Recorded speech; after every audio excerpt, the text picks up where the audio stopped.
Өнөөдрийн монгол хэлний хичээл орох гэж байгаа тул та бүхэн сурах бичиг, дэвтэр, үзэг харандаага бэлтгэрэй. Өнөөдрийн хичээлээр онцгийн далд утгыг тайлбарлаж сурцгаана. Хичээлийнхаа үйл явцыг дараалалдаа танилцъя. Онцгийн далд утгыг таамаглан, адил төстэй шинжийг харьцуулан тайлбарлан, тайлбарласнаа алдаагүй зөв цэвэр бичиж сурцгаана. Одоо цөмөрөө ой эмч гэсэн ихтер ажиллацгаая. Их маань сурах бичгийн 86 дугаар хуудсан дээр байгаа. Эхийг уншихдаа хар тоншуулын онцлог шинжийг илэрхийлсэн үгийн дагуур зурж тэмдэглэе шүү хүүхдүүдээ. За сурах бичгийнхаа хуудсыг нээсэн ба эхээ уншицгаая. Багштайгаа хамт уншаад яваарай. Ойн эмч. Хар тоншуул нь манай орны холимог ойд амьдардаг. Түүний толгой орой дээрх улаан залаанаас бусад бүх бие нь хар өнгөтэй байдаг. Тоншуул нь мод нүхэлж цоолоход зохицсон хүчирхэг, урт, хурц хошуутай. Мөн цоолсон нүхнээс өт хорхоо зэргийг барьж иддэг урт наалтамхай хэлтэй. Үүнээс гадна хүзүүний булчин маш сайн хөгжсөн бөгөөд үргэлжилсэн хүчтэй тогшилтоор идэж тижээлээ олж идэнэ. Эвэрт цоох, төөлөөр, зэрэг, модны дайсан болох шавжаар хоололдог. Тиймээс ойн эмч хэмээх эрхэм алдрыг хүртэж дархан цаазт амьтны жагсаалтад багтжээ. Тэд голдуу улаас эсвэл нарс модонд үүрэлдэг. Дөрв ба түүнээс дээш өндөг гаргана. Хар тоншуул нь нүүдэлдэггүй, модны гол хэсгийг тоншиж, нүхлэн түүнийгээ доош ухаж том хөндийн нүхийг бий болгоно. Хар тоншуулын хамаг хүчээ шавхан гаргасан энэхүү нүх нь ойд амьдрах бусад шувуу, жижиг хөхтөн амьтны үүрлэх таатай орчин болдог байна. За, хар тоншуулынхаа онцлог шинжийг илэрхийлсэн үгэн дагуураа балийнхаа харандаагаар тэмдэглээд зураад яваарай хүүхдүүдээ. За, зурсан үгээ багштайгаа хамтран ярилцгаая. Холимог ойд амьдардаг, улаан залаанаас хар өнгөтэй, хүчирхэг, урт, хурц хошуутай, урт, наалтамхай хэлтэй, хүзүүний булчин нь маш сайн хөгжсөн, эвэрт цох, төөлөөр, зэрэг, модны дайсан, ойн эмч, дархан цаазат, улаас, нарс, нүүдэлдэггүй, тоншиж, ухаж, хөндийн нүхийг гэдгийг багш нь хар тоншуулын онцлог шинжүүд гэж тэмдэглэсэн байна. Та нар ч бас тэгж тэмдэглэсэн байх. Эхэд маань үйл үг үүсгэх эл дагаврыг зөв бичих дүрмтэй өгсүүд нэлээ их орсон байна. Багш нь энд ялган бичсэн байгаа. За, нүүдэл гэдэг үгний маань төгсгөлийг цөмөрөө тодорхойлцгоё. Нүүдэл гэдэг маань их шиг тэгвүлэгчээр төгссөн байна. Багш нь 7-оор тэмдэглэлээ. 7 их шиг байдаг, их шиг тэгвүлэгч байдаг учраас за, цоо гэдэг маань их шигээр төгссөн байна. Хоол гэдгийн маань төгсгөл их шиг тэгвүлэгчээр төгссөн байна. Нүх гэдгийн маань заримдаг гэгүлэгчээр төгссөн байна. Үүр гэдгийнх маань их шиг гэгүлэгчээр төгссөн байна. Одоо төгсгөлөө тодорхойлсон учраас цөмөрөө ил дагуураа залган бичээ. Их шиг гэгүлэгчээр төгсвөл ил дагуурын хард их шигэ бичих ёстой. Их шигээр төгссөн үг нь шууд залган бичнэ. Их шиг гэгүлэгчийн араас бичнэ. Заримдаг гэгүлэгчээр төгссөн учраас их шигэ бурдаан бичнэ. Их шиг гэгүлэгчээр төгсгөр их шигэ хойноо авч бичнэ. За, дөрмөөс сэргэн сонсон бид нар эхийнхээ онцлог үгүүдийг тэмдэглэсэн байгаа.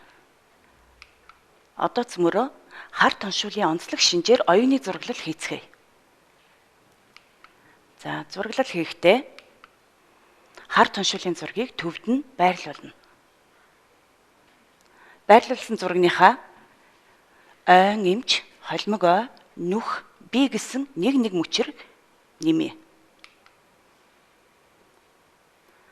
За, хэрвээ хүүхдүүд маань зурж амжихгүй болвол сурах бичгийн 86 дугаар хуудсанд байгаа дасгал ажлыг балын харандаагаар гүйцэтгээд явж болно шүү. Одоо тэмдэглэсэн онцлог шинжүүдийнхаа үгийг ашиглан цэгийн оронд нөхөж бичээрэй. Оюуны зураглал хийхдээ голчлон нэг үгийг ашиглан бичнэ. Онцлог шинжийг тэмдэглэсэн үгнүүдээ буцаж ашиглаж болно шүү хүүхдүүдээ. Одоо багштайгаа бичсэнийг эхнээд тулгаад яваарай. Улаан залаатай. За хар их бие нь болохоор хар өнгөтэй байсан. Хурц хошуу, урт хошуу, хүчрхэг хошуутай. Өшөө мөн булчинлаг хүзүү байдаг. За урт хэлбэхээс гадна наалдамхай хэлтэй. За нүхийг болохоор тоншдог байна. Цоолдог, ухдаг. Өшөө том хүндийн нүхийг бий болгодог байна. Нүхэлдгээс. За эвэрт цохор хооллохоос гадна төөлөөр шавжир мөн хооллдог. За нарсанд буюу улиасанд үүрэлдэг гэж ихтер гарсан байна. За хар тоншуулынхаа онцлог шинжээр нь бид нар оюуны зураглал хийлээ. Та бүхэн онцлог шинжийг сайн мэдэж авлаа. Одоо цөмөрөө онцлог дээр ажиллацгаая. Дараах онцлогийг уншаад мэдээ анин дүрслэн бодно.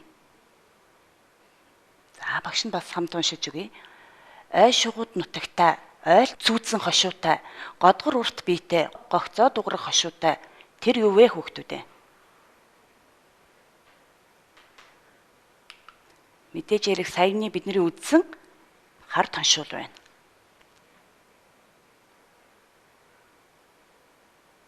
За багш нь ойл цүүцэн гэсэн үгийг голлож бичсэн байна. Улаанаар тодруулсан байна. За энэ үгийн утгыг мэдэхгүй хүүхдүүд сурах бичгийнхаа 151-р хуудасны үгийн тайлбарыг ашиглаж болно шүү. За багш нь бас энд тайлбарыг бичсэн байна. Ойл гэдэг маань нэг талдаа хөндлөн, эртээ, нөгөө тал нь хошуу хэлбэртэй мод цавчин засах мужааны багаж юм байна. Цүүц гэдэг маань мод зэргийг ухаж цоолох, ховил гаргахад хэрэгэлдэг тал эртээ цоолтур багаж байна. За хоёулаа цоолтур багаж юм байна. За дахиад нэг онцгой сайн тогтож хараарай.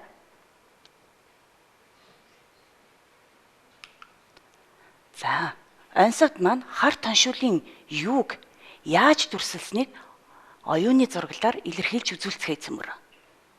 За оюуны зураглалын гол тоншуулын маань зураг голдоо байна. За онцгонд бие, нутаг, хошууг нь яаж дүрсэлсэн байсан бэ?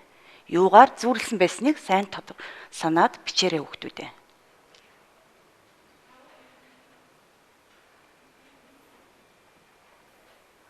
Ихэвчлэн ганц үгийг ашиглаж оюуны зураглал хийдгийг санаарай.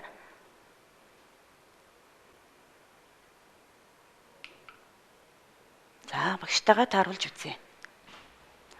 За биеийг нь годгор урт гэсэн үгээр төлөөлсөн байна. Нутгийг нь болохоор ой шугууд.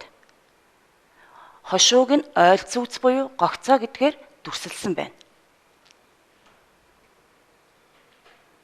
За дүрсэлсэн зүйлээ бүгдээрээ бичиж чадаагүй хүүхдүүд нь нөхөж бичиж аваарай.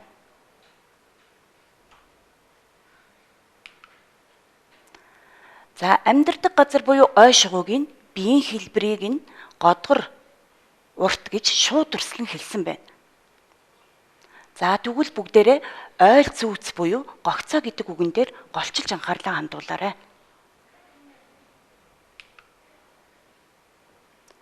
Тоншуулыг хошууг яагаад ойл цүүц буюу гогцоотой адилтган зүйрлсэн бэ? Бодоорой, төсөөлж бодоорой. Багш нь тоншуулын зураг буюу цүүцний зургийг тавьсан байна.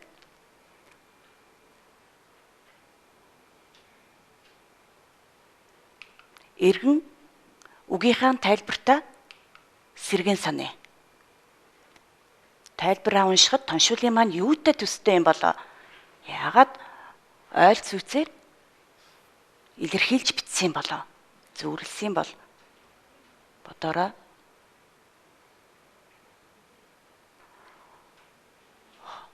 Ойл буюу зүйц маань хоёулаа мод цавчин буюу ухах, цоолох багаж юм байна.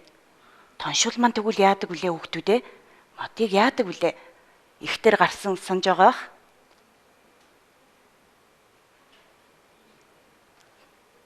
За, яагаад зөвөрлснээ бүгдээрээ тодорхойлсон баха.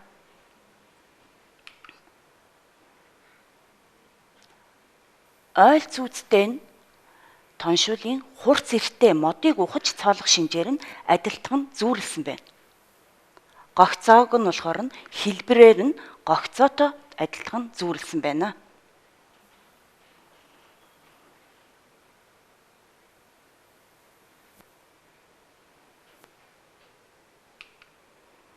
Тэгвэл онцгод таалгах зүйлийнхээ хамгийн онцлог хувирч өөрчлөгддөггүй шинжийг нь өөр ижил төстэй зүйлээр орлуулж адилтгах буюу зарим зүйлийг нь онцлог шинжээр ил дүрсэлдэг байна.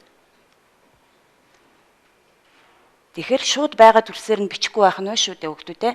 Адилтгах буюу эсвэл ил дүрсэлж болдог байх нэ. За тэгвэл саяын онцлог дээр болвол ойл зүйц буюу гогцоо гэдгийг хушуутай адилтхан зүүрлсэн байна.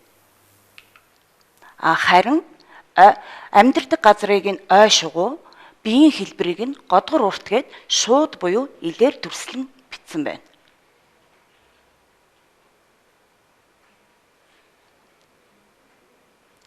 За өмнөх үздсэн зүйлүүдэд баттгаад цөмөрөө өөрийгөө нэг сорж онцгой дээр дахин ажиллая.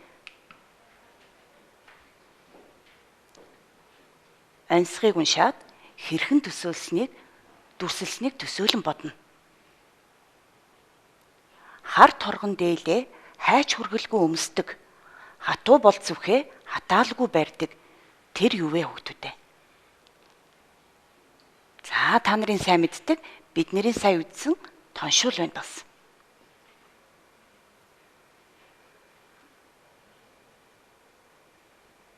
За сайн уншиж тогтож авсан байх. Төсөөлөн бодорой. Нүдэ аниад бодсон ч болно. Онцгот тоншуулын ямар шин чанарыг хар торгон дээл хатуу бол зүгтээ зүүрлсэн бэ? Тайлбарлан бичцгээе.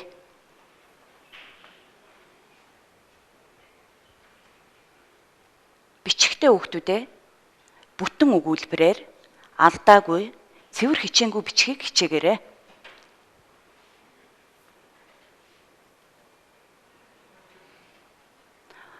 Мөн хар тоншуул ихийнхаа онцлог шинжийг илэрхийлсэн үгийн дагуур зурснуудаа санан бодож, эргэн сэргэн санаж ашиглаж болно шүү.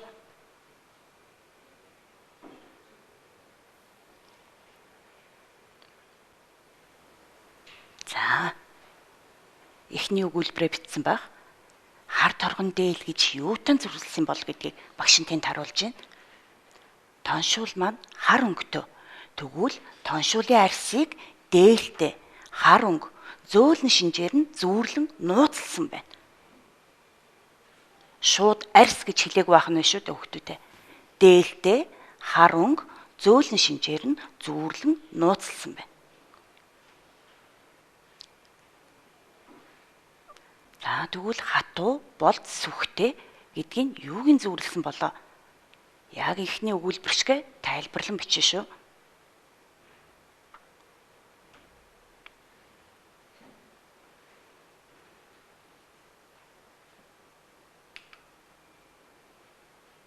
За тоншуул маань модыг цоолж нүхэлдэг. Тэгвэл хошууг нь сүхтэй мод нүхэлж цоолох хатуу бүх шинжээр нь зүүрлэн нууцлсан байна. Онцгой дээрээ шууд хошуу гэж өгөөгүй байна. Анзаарч байгаа байх.